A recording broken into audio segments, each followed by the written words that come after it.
Hello, everyone, and welcome to one of Bright Green's interviews in this year's Green Party executive election.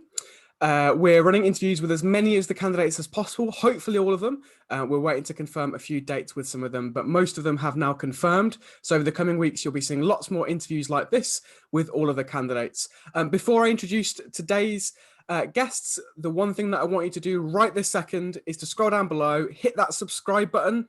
It means that you won't miss any of the upcoming interviews that we do with the other candidates, as well as any other videos that Bright Green puts out in the coming weeks, months, and years. It doesn't cost you a penny. It means you'll be always in the loop, and it helps us a big deal too.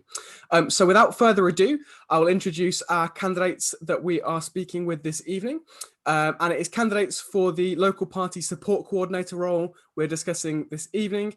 And I'm absolutely delighted to be joined by the job share ticket of Daniel Laycock and Lyndsay McAteer. And I'm going to start by saying hello to Daniel. Hello. How are you doing, Daniel? Very well, thank you. And we also have on the call Lyndsay. Lyndsay, how are you doing? I'm really good, thank you. Yeah, good. Brilliant. Great to have both of you with us this evening. So I have a hopefully relatively straightforward question to kick us off first.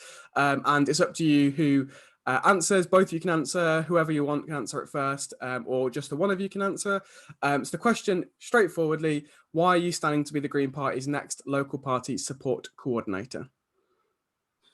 Okay. I'll take this first part.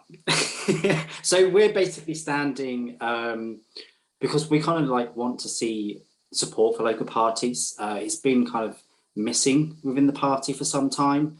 And so we feel that with our experience inside and outside the party, regionally, locally, nationally, internationally in some cases, we'll be able to provide better, advanced and kind of better support than what has basically been lacking, really. So we kind of wanted to do it together. So Lyndsay's got loads of experience outside the party. She's been with the party since 2005. I'm talking for you now, Lyndsay. And yeah, no, she's been amazing, and we're really on the same wavelength as well, which is really nice to see. It's not always you get to meet your second partner in crime in the north of the country, but yeah, no, it's interesting for us because basically we've come from two different local parties. Mine's obviously within the east, so it's in the south, and then obviously Lyndsay's is up in the north, between Liverpool and Manchester, so she's like really north. But it's great for that both of us have got the two areas to cover, so we're not just like looking at one individual that's trying to cover the whole of the country of England and Wales, but we're looking at both the areas of north, because the north and Wales gets quite neglected too. So yeah, so obviously with there being quite a lot of differences with local parties up and down the country, some are small, some are large, some are financially stable, some are not, some have got a load of councillors, some have got none. So we want to provide a lot more support to local parties than what the party's really been needing for some time.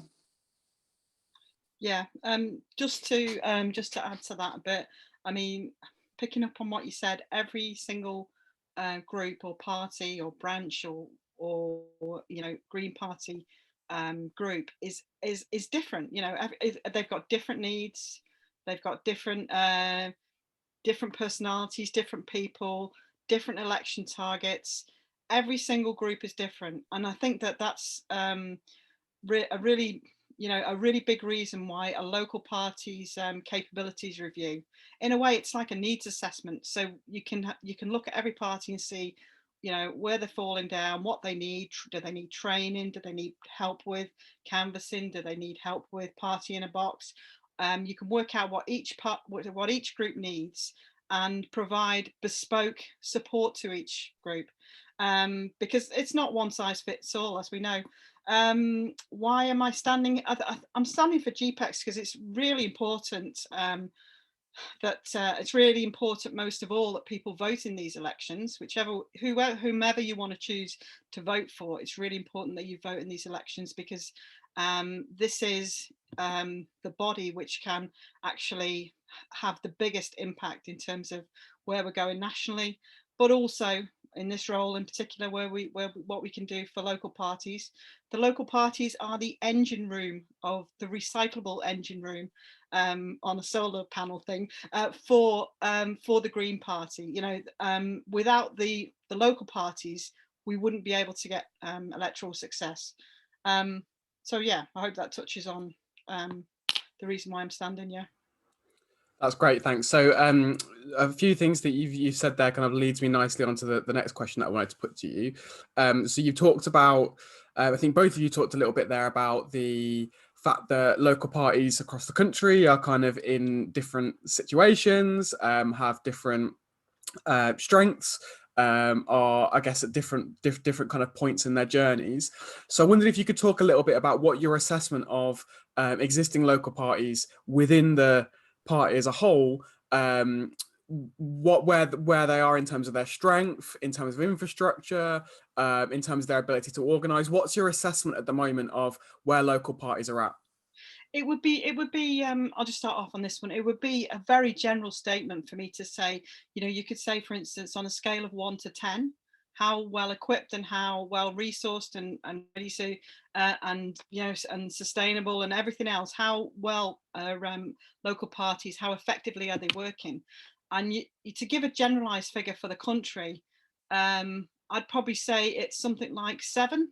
But then again, every region is different as well. I see in the region that I'm in the Northwest, you know, I see a huge difference between parties who've been particularly successful in getting councillors elected, like you know, like in Knowsley, for example, and then, you know, and there are branches in West Lancashire and Sefton that haven't even got their first principal councillor. It was only this May that my group won their first councillor, and we've been going since 2005. So there's all sorts of such a variety of levels of groups within regions even, and I'd like to see that being equalised a bit more. I'd like to see, I think it's my personal belief that the party is only as strong as its weakest link. So we've got to bring everyone, at least, you know, let's get at least one councillor for each group elected, 1+, of course, but let's get the support equalised across the region. That's for the Northwest, but that goes for the whole country as well. You know, I would apply that for across the country. I don't know, I've spoken a lot there. Can I? No, it's Daniel, good. have a go. Yeah, no, it's good because it then can follow up from what I was going to say, is that, so in like the East, for example, there's like at least maybe 15 local parties that don't kind of have that strength available to push them forward, to have great electoral success. So even like within my own local party, we had a by-election only near enough a couple of weeks ago now.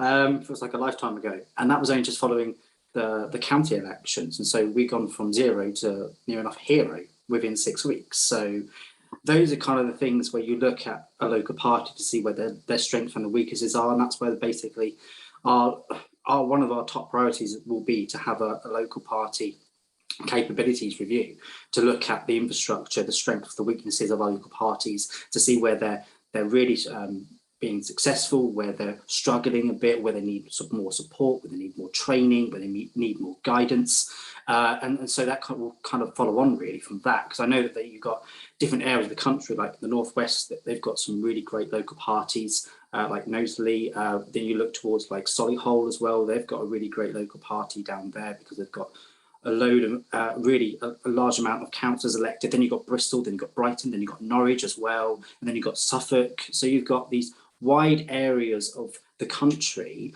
that have got that capability. We just need to kind of then share that across the party too, to share that knowledge, to share that wisdom with experienced candidates, councillors, those who obviously are field organisers within the party, about providing the support to them as well, because that's what this essence of the role will be, is working with the field team, working with the elections team, etc., and working with different parts of the party, whether it's AGC, which is the Association of Green Councillors. So it's about working collectively and collaboratively with every part of the party, so we can bring that support available to the 21st century of a party that we want to be. Yeah.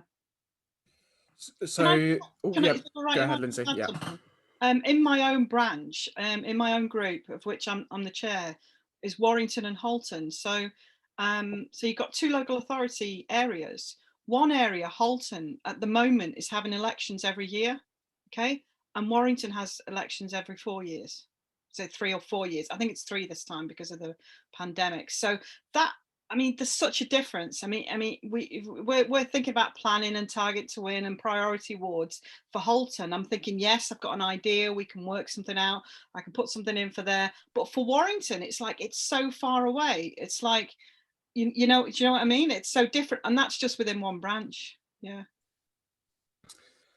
So one of the things that you've picked up on there is support for local parties, and obviously that's kind of central to the role that you're standing for.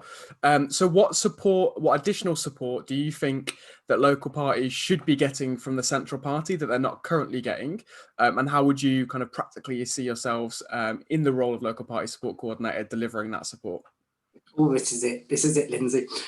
So another kind of essence of our manifesto, which will be available to everyone, is basically bringing back Party in the Box, which has been essential, especially for me, because when I joined the party back in 2018, I relaunched my local party in March 2019. So we've been going for 3 years.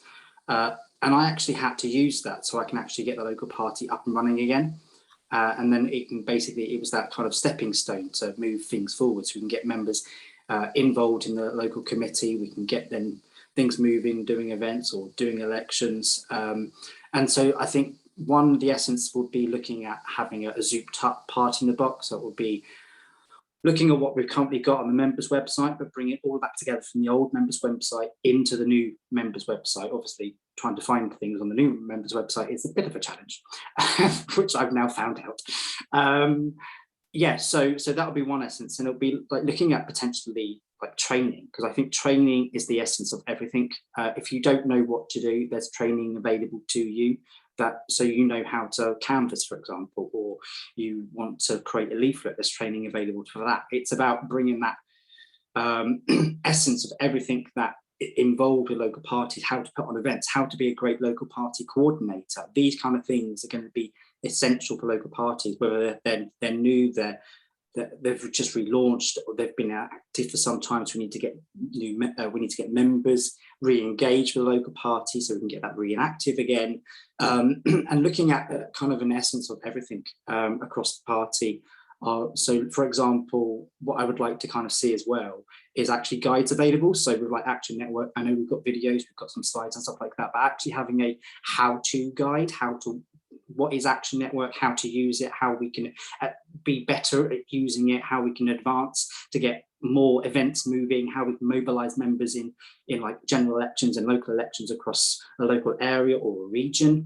Looking at like videos as well on more training available.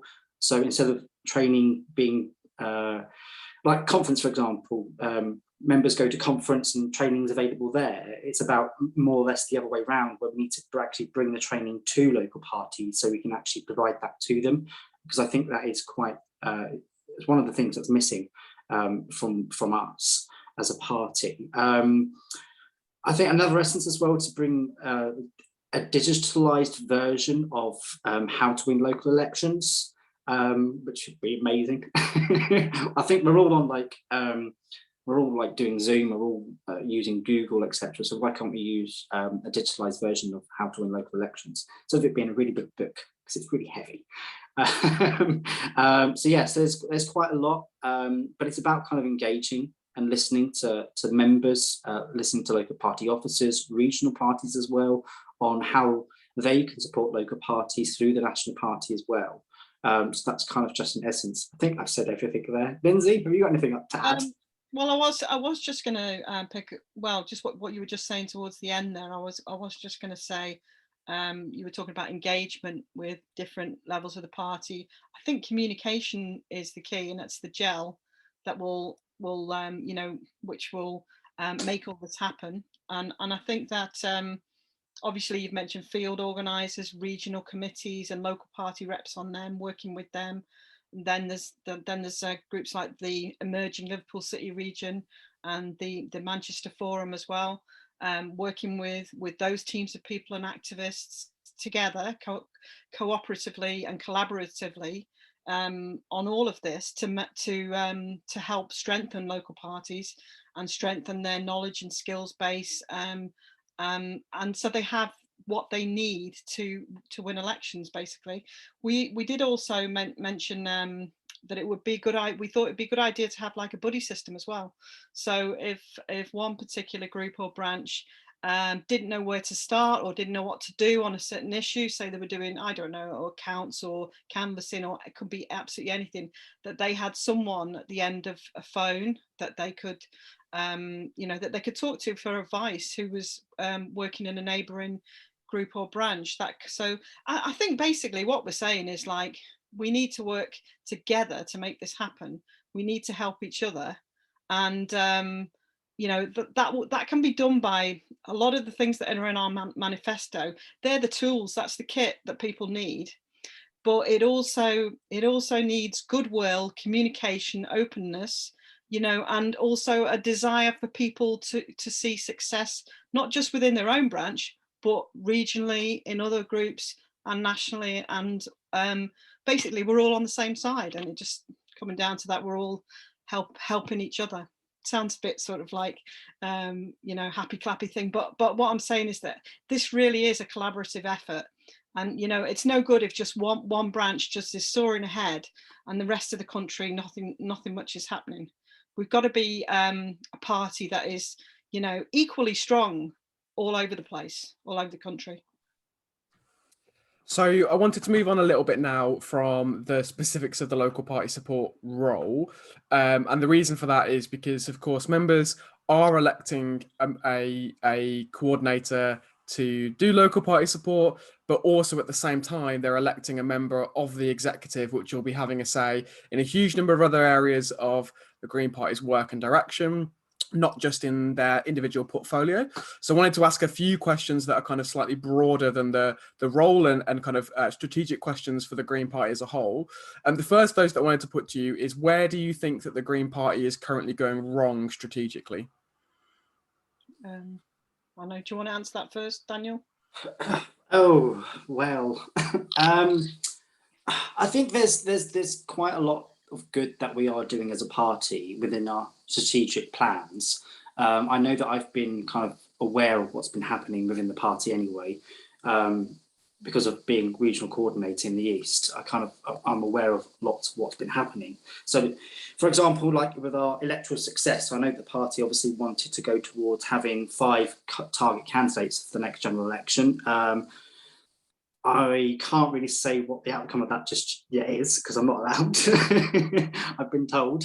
But I do think that we are heading in a direction that I don't think we're going to see the successes that we want to see. But I think there's a lot of other reasons behind that. And I think during the past year, we've lost a lot of money. Our income has kind of decreased because obviously we've had to lose the London office, because a lot of our field organisers and staff are working at home, which I think is a really great initiative for the party to take forward now, because everyone works at home near enough nowadays. I do think that in another essence as well, in a strategy, I do think we're kind of fading in I think we're fading as a party in certain aspects, because we haven't kind of been more ambitious than what we should be. And I'm going to say this, but I think the trans rights kind of debate has gone on for long enough, and I think it just needs to end. I think we should be a broad church, and I don't think we are. But that's a different essay altogether, that is. But no, there's quite a lot that I think we're not doing as a party that I think we can be doing. I think as a party, we are struggling. But I think the decisions that have been taken by like GPEX, for example, haven't been have been the best. Some of them have been good decisions, but all in all, I don't think we're kind of taking the right step. We've kind of got to get our house in order if we're going to actually start making even more better successes in the future. That's just my opinion. Okay. Yeah, I mean, I think, ideally we should be aiming to be you know, to be the party with the third party in the country politically, and we should be aiming to, you know, absolutely be miles ahead of the Liberal Democrats and be pushing them right down. That's a kind of big political thing, and it's not easy to say how you would actually get there. But importantly, I think strategically, we should be pushing for proportional representation. We should be pushing for it stronger than we are now. And also, I don't think that should be limited to national elections. I think we should be pushing for electoral reform and PR at local elections as well, because the election system is basically beating us up and acting against us. And I don't think that as a party, there is enough emphasis on, you know, as a policy on proportional representation and pushing for it. Again, that's my opinion, but I'll jump in there and I'll pick up on a couple of things that Daniel said in a second, but I just wanted to kind of have a quick follow up on that point, because it's an interesting one, the point around proportional representation, electoral reform. And I think it's a challenging question for the Green Party. And the reason that I say that is, well, I mean, what would you make of the argument which would say that we all know that the electoral system is, you know, antiquated, it's rigged, it's not truly democratic, but in the Green Party's communications and narrative setting, if we're going out and making the case and saying, you know, we have a rigged electoral system, it means that it's impossible to get Greens elected, we don't get the amount of Greens elected that we should do. And at the same time, we're putting leaflets through people's door which say Greens can win here, we're the best placed candidates to defeat X party. How do you marry those two things together? Because it's a very confusing message, I think, potentially for the electorate. It can be done, Chris, because it's been done in New Zealand. You've only got to look at the New Zealand Green Party to see that it's been done. The New Zealand Green Party were part of the five-party alliance, which was to try and break down the stranglehold of Labour and National, who are the Conservatives. And I was part of that, and I worked in Parliament at the time for the alliance leader. We were able to make, you know, significant gains. The Greens hadn't had a seat in Parliament until Jeanette Fitzsimmons got elected under mixed member proportional. So it's like the German system. You've still got huge electorates.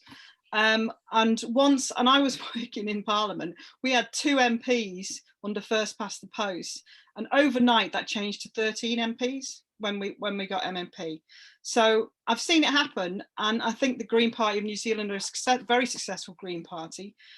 So in a way, the contradictions about the doorstep and all that, I never saw it as it never got in the way of the ultimate success of what we achieved with PR. And of course, the Greens have been part of governments over there as well. Thanks for that. And I'm going to now kind of pick up on a couple of things that Daniel said. So, Daniel, you said a number of things in your response to that I wanted to kind of follow up on, all kind of thematically linked. So you talked about the Green Party strategically not being ambitious enough. And you also talked about certain decisions strategically the party's made that are heading in the wrong direction. I wondered if you could talk in a little more depth about what kind of you mean by that. So what is it that you would like the Green Party to be doing to be more ambitious? And then what are those steps that you think the Green Party is taking in the wrong direction? Yeah, so it's a lot there. I'll see if I can do this in like a couple of minutes. So yeah, I think in one essence, what we've kind of been seeing over the last like maybe few years really, especially on trans rights, is kind of a very toxicity debate that has kind of like gripped the party, and it's now kind of basically just kind of been exposed in a way that I don't think anybody kind of wanted, but it has to have done. It has to have done.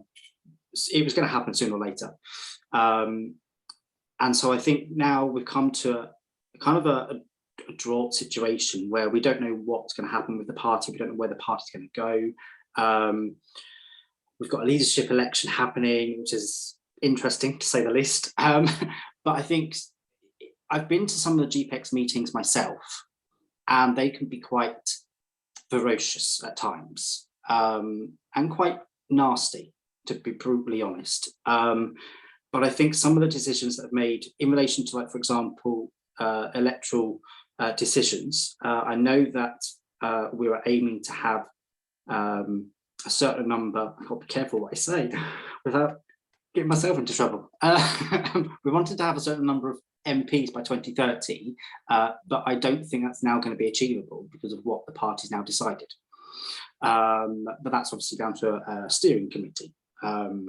So I think in one essence, it's difficult because we have to look at where we are as a party, what we can do, what resources we have, and it is a difficult decision to make. But if we are wanting to kind of basically take the Tories out, whether it's us, whether it's with like an alliance, whether it's with a progressive alliance, whatever it is, working with Labour once they get their act together, then yeah, great. But I think from a Green Party perspective, we're not going to get the MPs we want to see by 2030. It's not going to happen. We have to be more ambitious, and we have to start looking at ourselves in a strategic way where we are going to have to plug in money so we can do that. Because if we don't, then we're not going to get there. And then if we start actually having income come into the party, which obviously comes into different directions, whether that's development, getting certain aspects of people donate to the party, whether that's members or whatever it is, we've got to look at ways of getting more money into the party so we can start doing more in a electoral success. And we're just not anywhere near that yet. There's been too many changes within staffing as well. So that's been put on the back burner. We've been through a pandemic, which hasn't helped either. But I think even because of that, we've still kind of then got to a position now where we've got over 400 councillors, and even in like the Eastern region, we've got 76 now. It's too many by-elections. So it can be done. We just need to get ourselves in order. We need to get ourselves together, and we need to work as one, because we're not. There's too many fractions in the party. That's causing too many fractions, basically. And I think there's some aspects of GPEX that just needs to kind of sort itself out, and we just need to be better at what we do, because we're not.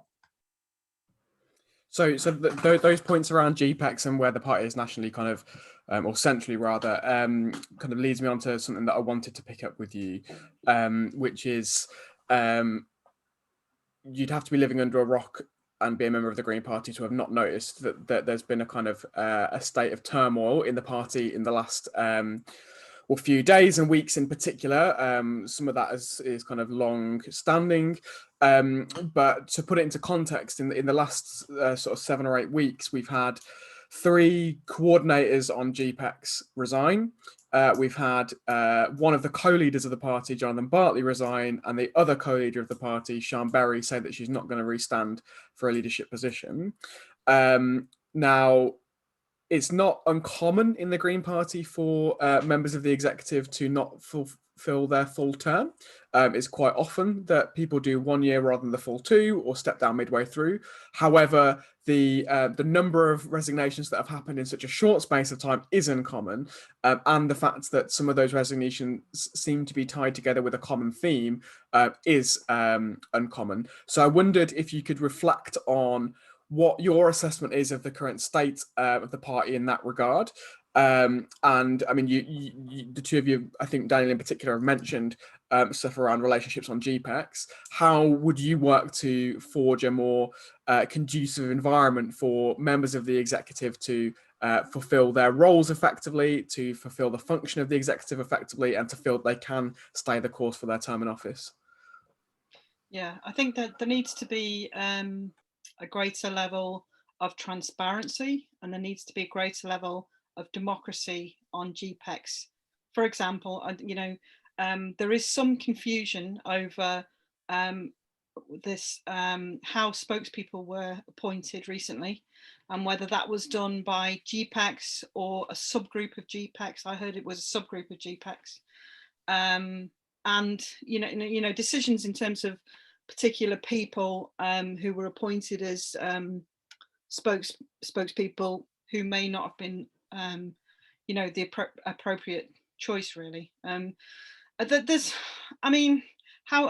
Your question is how would you, where would you start in terms of sorting it out? How would you sort it out, right? So I think that there has to be an acknowledgement from people on GPEX that, you know, that they agree and follow with political decisions that have been made at conference and policy, particularly on trans rights, and that they accept those decisions moving forward, and you know, operate in a manner which is conducive to what the party believes. Because I believe there are some people on GPEX, and the decisions and their opinions of a very small minority now appear to be, I mean, they appear to have had such a negative effect recently in terms of what has gone on in terms of this turmoil over the past 8 weeks. I'm being very careful not to name people, of course, but you know, I mean, most people in the party, they've got, right, we've got an established position on trans rights. Most people in the party are completely happy and completely okay with that, and we've settled that issue, and we want to move on and, you know, and argue on different issues, obviously on the climate, on other social justice issues, as well as basic human rights issues which are at stake here in terms of trans rights. So I think it's almost like, look, we've got to put this in the past, and we've got to put it behind us. And I just feel that there may be a small minority of people who are still kind of churning up things, and hence the situation which we find ourselves in now. I've probably said enough. I've probably said too much. I don't know. Well, no, I think, to be honest, I want to come in onto this as well. I think political parties always go through turmoils, whether it's the Tory party, whether it's Labour, whether it's the Lib Dems. They've all gone through it. We've seen it all from all of them. And now it's kind of our turn, really. And so I think we're kind of going to have to accept that we're going through something that's really difficult, that's really it's really quite upsetting at times, whether it's not seeing Sean stand again for the leadership, whether it's seeing Jonathan resign on his role by the end of this month, whether it's seeing turmoil on GPEX itself, because people aren't happy with certain aspects because of what has been said or what has been done by GPEX and decided. As a party, we kind of have to take this on board to think, what are we doing wrong? What do we need to change as a party? Do we need to change our internal structures? Do we need to change ourselves as an organisation? Because we're already missing out to see a change in the constitution that's been ongoing for 5 years. So if we can't get past this, then it kind of then looks towards us to see, what are we then? Are we actually a party? So I think what we need to do as a party in the next few months is really take a really good look at ourselves and kind of decide, what are we going to do? Because there are bigger things to do than the infighting that we've seen in the party. There are bigger fishes to fry, there's bigger governments to take on, there's bigger corruption to take down. You've got social injustices that are happening every single day. You've got Black people being stopped and searched. You've got a climate crisis that is unraveling before our eyes. You've got young people that are basically having their education completely turned inside out and upside down. We've got a pandemic. We've got vaccinations that are going on that we could be seeing 3, 4, or even 10 for the next 10 years. We've got bigger fishes to fry. We've got bigger things to do, and we need to get together, collaborate, work together, and basically just take the Tories down. Simple as. That's our one aim. If we need to do that, we need to do it now. Yeah. So, if I could just follow up quickly on that, and then we can move on to another topic. But just to quickly pick up some of that stuff. I mean, both of you have talked about kind of moving beyond the conversation around trans rights, which has been an ongoing point of tension in the party, really only over the last 2 or 3 years. Now, I guess something that both of you have alluded to is kind of moving beyond that, working collaboratively. You've identified that you think that there's a small minority of people who don't support the existing party's policy around LGBTIQA+ rights. But the one thing I wanted to put to you is, if you are elected in this year's ballot for the GPEX elections, come your first executive meeting, because the executive is elected in halves, irrespective of what happens in this set of elections, there will be people sitting around that executive table who you fundamentally disagree with on this issue.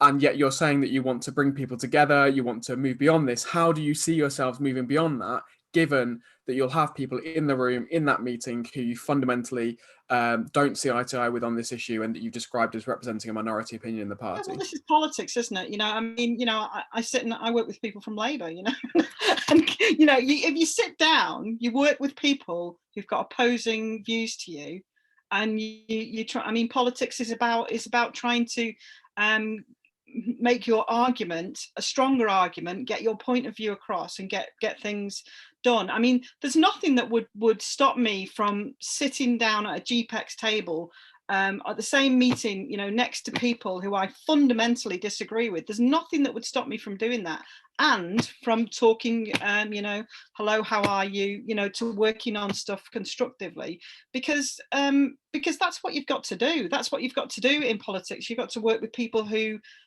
don't necessarily agree with you. So I wouldn't have a problem with that, but obviously, you can tell from talking to me that my position, I'm part of the LGBTIQA community, and my position is that trans rights are human rights, and it's fundamental, and it's not something that I would ever waver on or back down on. That's absolutely gold standard for me. So yeah. So, hey, on both counts that I'm part of the community as well. But I think I'm going to use a different phrase here. This is actually from the party's old tagline. It's about the common good. It's about us working together regardless of our views. It could be HS2, it could be PR, it could be we're wanting to invade a different country, for example. We're all going to disagree. We're all not going to like what one person says. We're not going to like a policy on whatever. That's the state of politics. It's literally what it is. But it is about them working together regardless of what the issue is, whether it's, I don't know, we've got an issue with 20 local parties because they all want to separate from the party, for example. No idea if that'll happen. I hope it doesn't.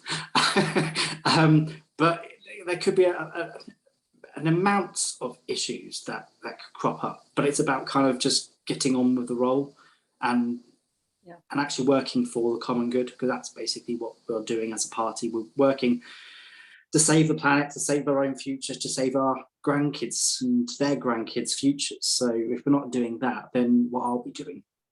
Yeah. So I'm going to move on now from that conversation, and I've got one final serious question to put for you before I have a couple of slightly lighter ones to finish on. So the last serious question is again about kind of the national political picture and the political questions facing the Green Party as a whole.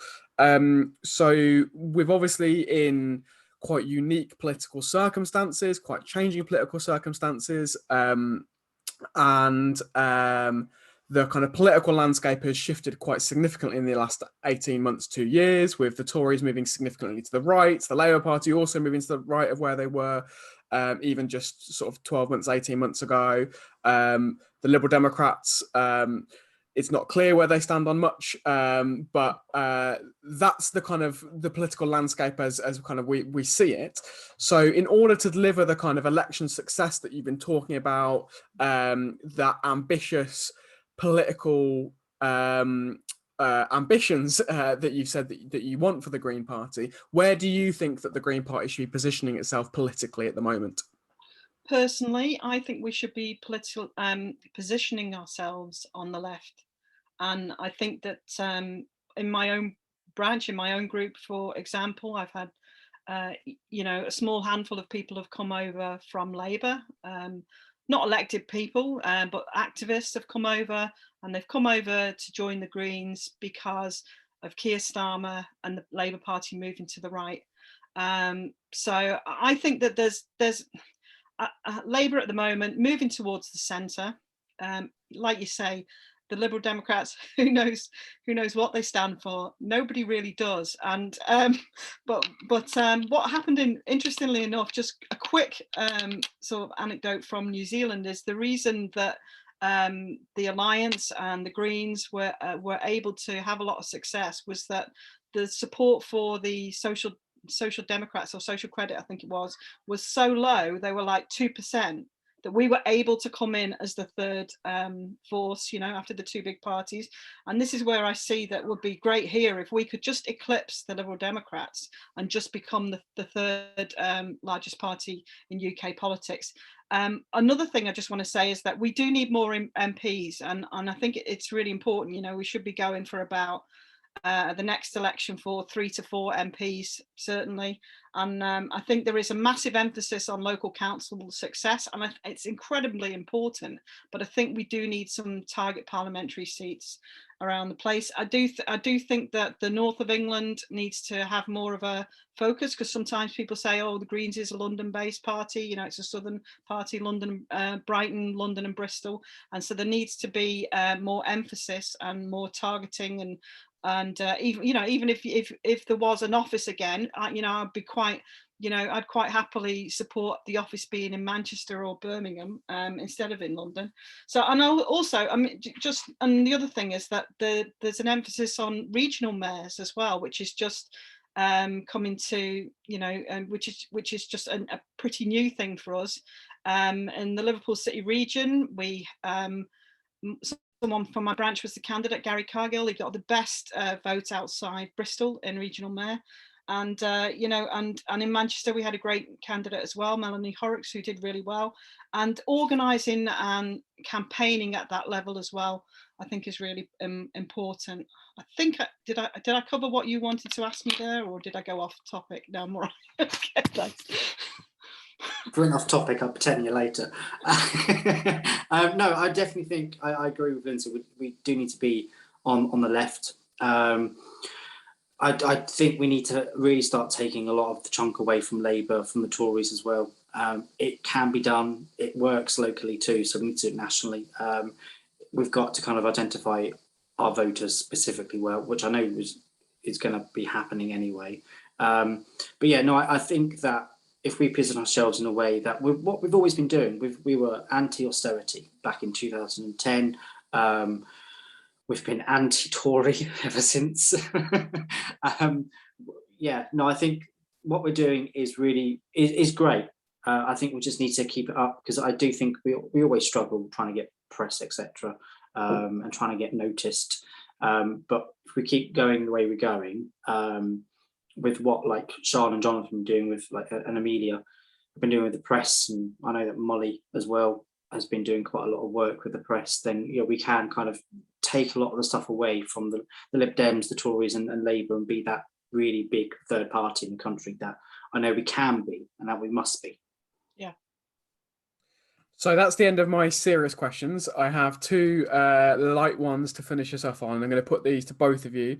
And I'm going to start with Lyndsay on my first one, which is, who in the Green Party inspires you the most?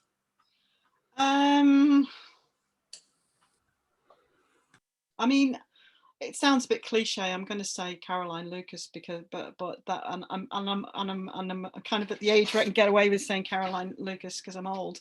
But she was the first person that I saw in the Green Party in Parliament speaking up. She's been my biggest inspiration. Yeah.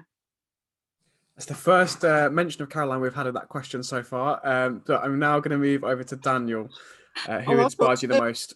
Well, I've got two. I've got Caroline, which is typical for me, and actually Rosie Sexton.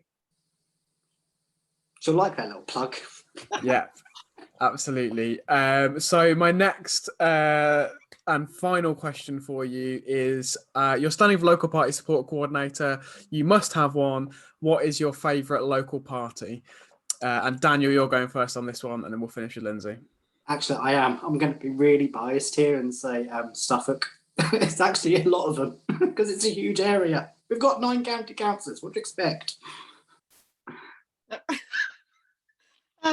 Okay, well, I know it's because it is really biased, but you know, if I didn't say Warrington and Holton wasn't the best Green Party, there'd be people in my branch who'd watch this and say, "Why didn't you say us?" You know, I can't. I'm the leader and the chair of that party, so I've got to say that, and we are the best group of people. They'll be coming for your resignation if you didn't say that anyway. So on that slightly nepotistic note, we'll finish there. Thank you so much to Daniel and Lyndsay for joining us this evening.